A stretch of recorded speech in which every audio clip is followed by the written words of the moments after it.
I returned from a trip to find my house sold. You're too young for luxury, my stepfather smirked, flying first class. I let him go, while planning the fall he never expected. My name is Ethan, I'm 28 years old and I work as a structural engineer. My job pays well, but it's exhausting. I spend more time on site than at home, traveling between projects. The one thing that kept me sane was my house, my own place. Or so I thought. Because as of today, my house no longer belongs to me. You don't need a house like this, kid. I knew something was off the second I turned onto my street. I'd just gotten back from a 3-week business trip out of state.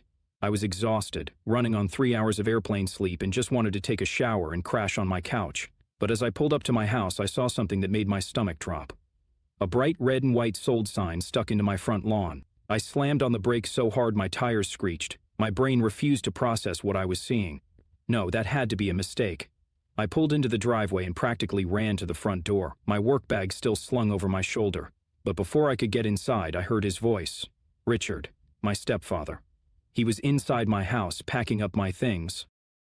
I stormed through the front door, heart hammering. What is going on? Richard barely looked up from sealing a box with packing tape. Oh, hey, kiddo, you're back. Earlier than I thought. Kiddo. He always called me that. Like I was still some clueless teenager and not a grown man who had worked for everything he had. I dropped my bag onto the floor. Why is there a sold sign on my lawn? Richard let out a dramatic sigh, like I was the one inconveniencing him. He sold it. My stomach twisted. We. I took a step closer. What do you mean, we? Richard set down the tape and looked at me like I was being slow. Your mother and I, obviously. You don't need a big house like this, Ethan. It's ridiculous for someone your age. You should be renting a small apartment, saving money. He waved a hand. You'll thank me later. I felt my fingers curl into fists. Richard, this is my house. I bought it with my money. You have no right to... Kid, you think you did this alone. You think you're some self-made success story. He clapped me on the shoulder like I was a child. It's all family money, shared assets. You don't actually own anything. I recoiled like he'd slapped me. Family money, shared assets? No, that was a lie. Here's where things get technical. Yes, I paid for the house. Yes, I made every mortgage payment. But the house was originally bought when I was 23, too young to get a good loan on my own. My credit was solid, but the bank still required a co-signer, and my mother volunteered. It's just paperwork, Ethan, she had said at the time, waving away my concerns. It'll still be your house. So, I signed the documents, believing my name was on the deed, and it was, at first. What I didn't know was that Richard had refinanced the mortgage behind my back while I was away. My name was quietly removed from the deed months ago. The house was now solely in his name, and legally he had every right to sell it. I felt sick. How? My voice caught in my throat. Richard smirked. Oh, don't look so surprised. You signed the paperwork years ago. You should really read the fine print, kiddo. My hands were shaking. Where's Mom? Richard shrugged. Already in Italy, needed a little break. I gritted my teeth. So you sold my house, took the money and left me with what exactly? Oh, don't be so dramatic, he smirked, patting my cheek like I was a toddler. You're young, you'll figure it out. But I had a plan. Richard zipped up a sleek leather suitcase and slung it over his shoulder. Listen, I'd love to stay and chat, but I've got a flight to catch. 5-star hotels, private tours, the works. First class all the way. I just stared at him. He walked past me toward the front door. I'll bring you back a nice souvenir, yeah? And then he was gone. I stood there, staring at the empty space where my furniture used to be. My home, my entire life had just been stolen from me, and I couldn't do a single thing about it. Or at least, that's what Richard thought. I let him board his flight. I let him sip champagne at 30,000 feet, thinking he'd won. But when he landed back home 2 weeks later, he realized something. He had nowhere to go. So, where was I? Oh, right. My house was gone. My stepfather was sipping champagne in first class, and I was standing in the ruins of my old life, trying to keep myself from punching a hole in the wall. But I wasn't going to lose my mind. I was going to get even. Then, you have to see the bigger picture. The first thing I did was call my mother. No answer. I called again, straight to voicemail. By the third call, I was shaking with rage, not just because she wasn't picking up, but because she already knew. She had known for weeks, maybe even months, and she hadn't warned me. I texted her. Mom, call me now. 3 dots appeared. She was typing. Then the message popped up. Mom, I don't want to do this over the phone. We'll talk when I'm back. I stared at the screen, my jaw clenched so hard it hurt. She wanted to wait, after they had sold my house out from under me. I called again. This time she picked up. Ethan, I really don't appreciate the tone of your messages. Her voice was calm, detached, like I was the one overreacting. I gripped my phone so tightly my fingers ached. You don't appreciate my tone? I repeated, laughing bitterly. Mom, are you out of your mind? You sold my house. She sighed, like I was being difficult. Ethan, sweetheart, Richard and I talked about this, and we really think this is for the best. I nearly dropped the phone. For the best? For who? For you? She insisted. Honey, you have to admit, a house like that was just too much for you. It's expensive, big, a lot of responsibility. You work so much you barely have time to enjoy it. What's the point of throwing money into a place you don't even use? I couldn't believe what I was hearing. Mom, I bought that house. I wanted that responsibility. She scoffed.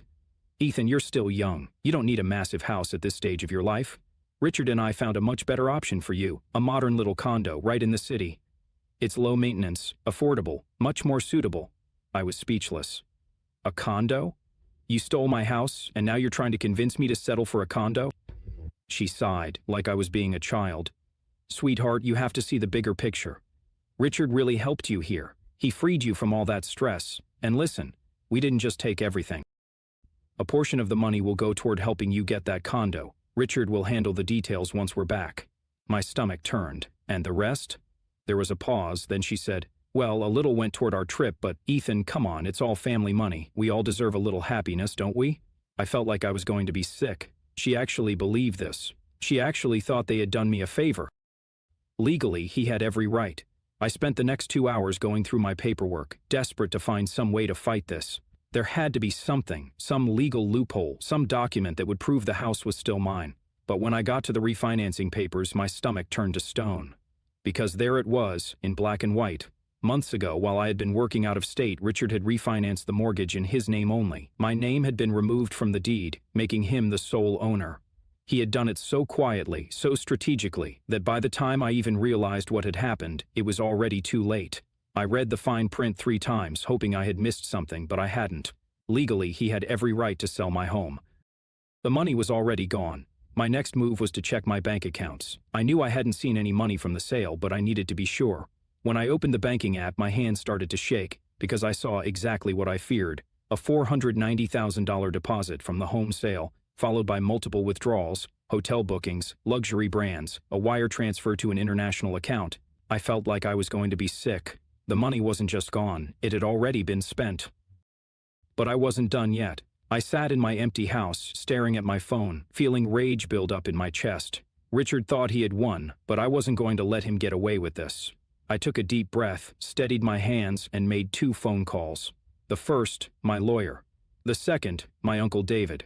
See, Richard had forgotten one thing. The only reason he had credit to refinance the house was because of my mother, and I knew something she didn't want him to know. Richard was about to lose everything. Let him enjoy his European tour. Let him sip champagne and think he had gotten away with it, because when he landed back home, there wouldn't be a single penny left in his name, and he was about to learn exactly what it felt like to have everything taken away from you. All right, time for the fun part. Richard thought he had pulled off the perfect scam. He took my house, spent the money, and jetted off to Europe, all while patting himself on the back for helping me. But what he didn't know was that he had left behind just enough loose ends for me to unravel his entire life. So while he was sipping overpriced wine in Paris, I was setting the stage for his downfall. Step 1. Freeze everything. The first call I made was to my lawyer, Sam. I'd known Sam since college. He wasn't some big-shot attorney, but he was incredibly sharp, and more importantly, he hated guys like Richard. After explaining everything, Sam let out a low whistle. Jesus, Ethan, he really screwed you over. No kidding, I muttered, pacing my empty living room. Tell me there's something I can do. Well, legally, yeah. He had the right to sell the house. My stomach sank, but Sam continued, his voice darkening. But if he refinanced the mortgage without your knowledge, we might have something. That got my attention. How? Because your name was originally on the deed, Sam explained. If Richard committed fraud to remove you, falsified signature, withheld documents, then we can hit him with a lawsuit. I clenched my fist. Can we prove that? That's what I'm going to find out, Sam assured me. He'd pull all the records and see if Richard had broken any laws in the refinancing process. If he had, I could drag him into court, freeze his assets, and make his life a complete nightmare. But that wasn't my only move. Step 2. Burn his bridges. Next, I called my Uncle David. Uncle David is my mom's older brother. He hates Richard. He saw through his fake charm years ago, but my mom ignored his warnings and married the guy anyway. The moment I told him what happened, David went ballistic. That manipulator, are you kidding me? He stole your house. Oh, it gets better, I said. He used mom's credit to refinance. I'm pretty sure she doesn't even know how deep she is in the... David cursed under his breath. What do you need from me? David owns a small accounting firm, and lucky for me, Richard has been using his services for years. He trusted my uncle to handle his taxes, business filings, everything, and now David was more than happy to dig through Richard's financials. If there's anything shady in his books, I'll find it, David promised. And if he's evading taxes, he's going to have bigger problems than you. I grinned. That's exactly what I was hoping you'd say. Step 3. The final blow.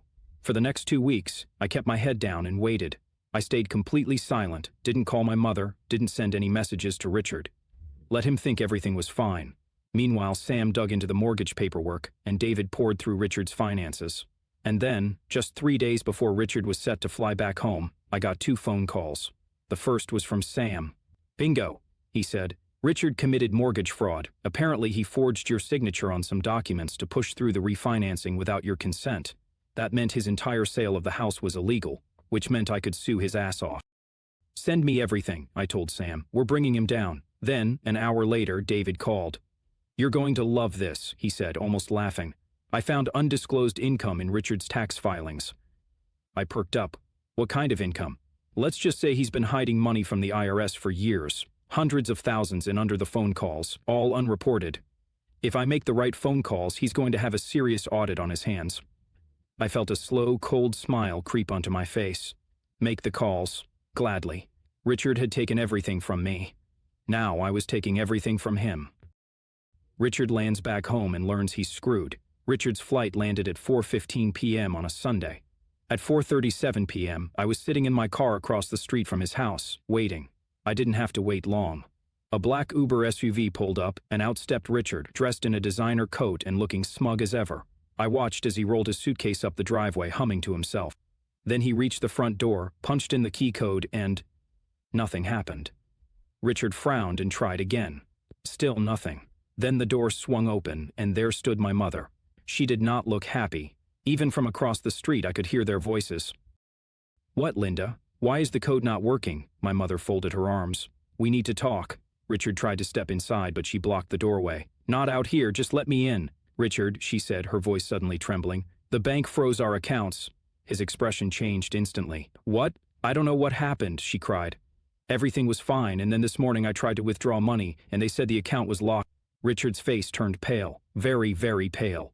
Then his phone rang. He answered, stepping away from my mom, and that's when I saw it. His entire body stiffened. He started yelling into the phone. I knew exactly who he was talking to because the IRS audit notice had just landed in his inbox. His tax fraud had just been exposed, his illegal mortgage had just been flagged, his entire financial life had just collapsed, and he had no idea who did it. I drove away, smiling. I could have stayed and watched. I could have walked up to Richard, stared him dead in the eyes, and told him exactly what I had done. But I didn't. Because the best revenge is letting him realize, all on his own, that he lost. All right, buckle up, because this is where it gets really good. Last time, Richard landed back home only to find his bank accounts frozen, his tax fraud exposed, and my mother blocking him from entering their house. He had no idea what was happening, only that his entire financial life was crumbling around him. But that was just the beginning, because now it was time to watch him drown. Who did this? I didn't stick around to watch Richard lose his mind in real time. Instead, I drove home, made myself a drink, and waited for the inevitable call from my mother. It didn't take long. At exactly 6:42 p.m., my phone lit up with her name. I let it ring, then ring again and again. Finally, I picked up. Mom? Depends. What's wrong? She let out a panicked breath. Richard's accounts are frozen, the IRS is investigating him for tax fraud, and the mortgage company is saying there's a legal dispute over the sale of your house. I pretended to be shocked. Well, sounds like he's having a really bad day. Ethan, she snapped, this isn't funny. Did you do something? I let the silence stretch, then I said very calmly, you and Richard stole my house. She flinched. I could hear it in the way she exhaled sharply. Sweetheart, she started, her voice softening. You have to understand, we were thinking about your future. The house was just too much responsibility for you. I laughed, low and dark. Responsibility? That's your excuse? You stole everything from me, and now you're upset that Richard is facing consequences? Ethan, she whispered, he's going to lose everything? I smiled. Good. There was a sharp intake of breath. You don't mean that. Oh, I do, I said, because guess what, Mom? He's not the only one losing everything. Richard had nowhere to go. I found out what happened next from Uncle David, who had front row seats to the meltdown of the century. After hanging up on my mother, I texted David. How bad is it? David. Bad. Richard tried to take money out of one of his business accounts. Frozen. Tried to call his tax guy, found out the IRS is auditing him, panicked. Then he tried to get into the house and, Mom? I texted. Mom kicked him out. David replied. I sat up straight. You're kidding. Nope, David texted. She's freaking out. She doesn't want to get caught in his mess, so she locked him out and told him to fix his own problems. Where is he now? I asked. No clue, David replied, but if I had to guess, he's sleeping in his car. I couldn't stop grinning. Richard had spent the last 10 years lording over me, treating me like some stupid kid who needed his guidance. And now he was homeless. Ethan, please, we need your help. A day passed, then another. On the third day, my phone rang again. Mom. I let it ring, then ring again and again. Finally, I answered. Mom. Her voice was strained. Ethan, we need to talk. I set my drink down. About what? She hesitated, then, he's in trouble. He has nowhere to go. He's sleeping in a motel, but I laughed. Oh no, not a motel. How tragic. Ethan, she pleaded. Please. We need your help. I leaned forward. You need my help? You mean the same child who wasn't ready for the responsibility of owning a house? The same guy you stole from? Sweetheart, Where's the money, Mom? I cut her off. Where's the money from the house? Silence. Then quietly, it's gone. I closed my eyes, feeling a deep, satisfied burn in my chest. Of course it was. They had spent it all. First-class flights, luxury hotels, shopping sprees in Paris and Rome. They had burned through nearly $500,000 in weeks. And now they had nothing. I took a slow breath. Let me get this straight. You stole my house, sold it, blew the money, and now that Richard is homeless, you expect me to fix it? Her voice cracked. We made a mistake. I smiled. Yes, you did. Then I hung up. Richard finally breaks. That should have been the end of it, but Richard, he wasn't done yet. That night, at exactly 11:47 p.m., I heard a knock on my door. I checked the peephole, and there he was, Richard. His usually slick-back hair was a mess, his suit was wrinkled, his eyes bloodshot. He looked like he hadn't slept in days.